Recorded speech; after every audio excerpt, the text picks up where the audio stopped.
This is just a makeup remover bottle that has kind of a nice pump action going on. In there is store-bought hydrogen peroxide diluted 50-50 with water. People have asked me about inhibitors in the hydrogen peroxide, and if you have to get inhibitor-free hydrogen peroxide to do this so that you don't leave traces of the inhibitor around. That is an excellent question. From my quick reading, which by no means is, as detailed maybe as it should be, the two most common inhibitors are either hexene, which would be a very difficult molecule to detect because it's low molecular weight and it's really there for the alkene. And that molecule happens to, for a variety of reasons, to be very difficult. And phenol is a really wonderful radical trap, but it also happens to be a very common component in lignin. Doing this on really colored areas because you can have ink lift. And ink lift is by far and away the most likely defect that you're going to cause when doing. Peel this off and you're going to see a whole bunch of, actually, well, less moisture than I might otherwise do. So I'm going to try to keep it a little bit drier. I'm also going to turn my iron down. So usually I have my iron down. And the last thing we're going to try to do here is not apply as much heat or pressure when doing this. This is what not to do, but maybe he washed it afterwards, but I'm starting to see more of this after these commercials. I'm going to talk more about this today. If that's the case, we'll be able to... Bro, who the fuck is taking a shit in the bathroom?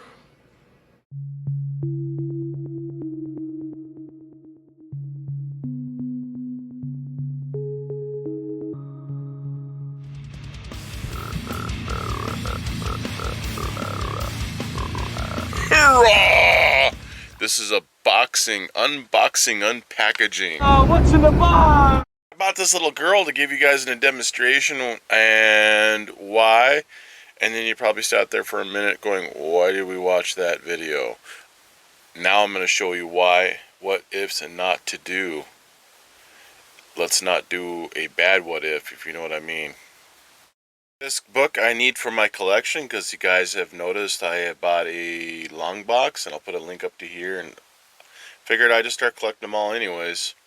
See it once I open it up, but yeah, I'm going to get all 25. That's what I'm going to do. And for some reason, number one has tripled in the price in the last 8 months.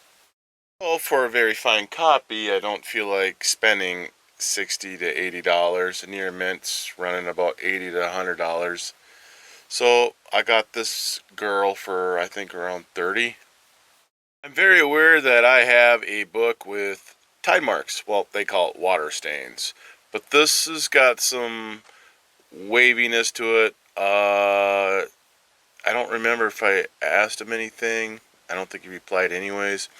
But for $20, he took it. After taxes and everything, it was $29. So let's look at her. Maybe I can turn this into a $50 book. But like I said, I want all 25 of these because they keep going up, and pretty soon I ain't gonna be able to afford it. Alright, you see the lines into it at all? I'm definitely can see the tide on the front cover. Now do you see the waviness with my lights?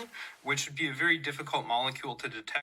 Not saying this person did it, but I'm saying sometimes people see YouTube videos and they say, oh, I could do that. I could do it. Look at me go.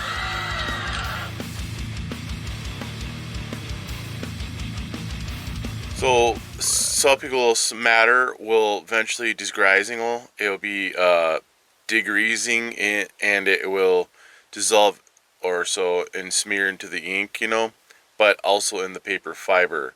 So let's do more of a checkup before I start blaming, because it could be just water, but I don't think so.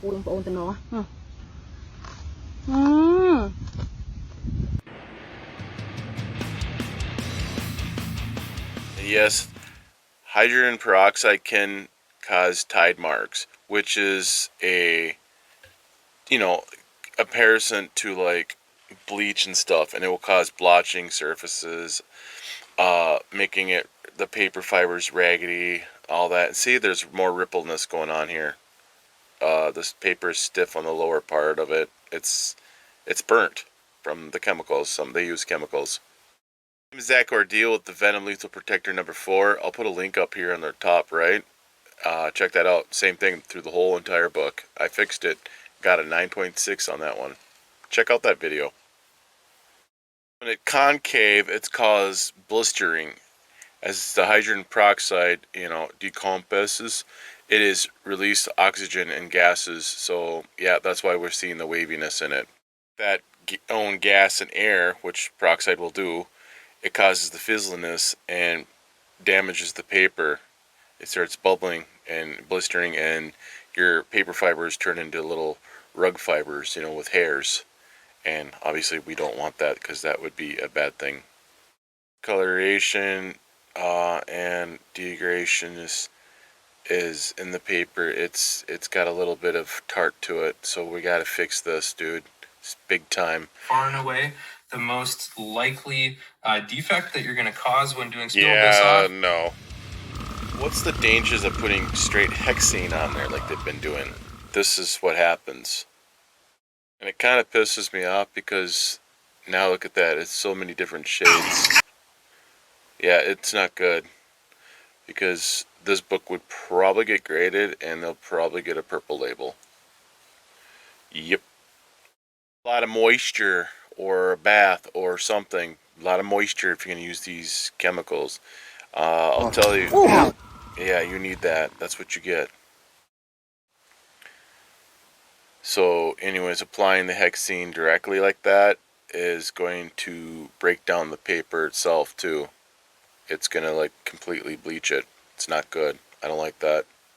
This book has no nicks or rips in it so far that I've seen. It's too bad. Hexene is an oil-based removal, sometimes mold, and it will cause non-polar solvent, so it will cause curling because of the fumes, which is a really, really bad idea. Bad idea.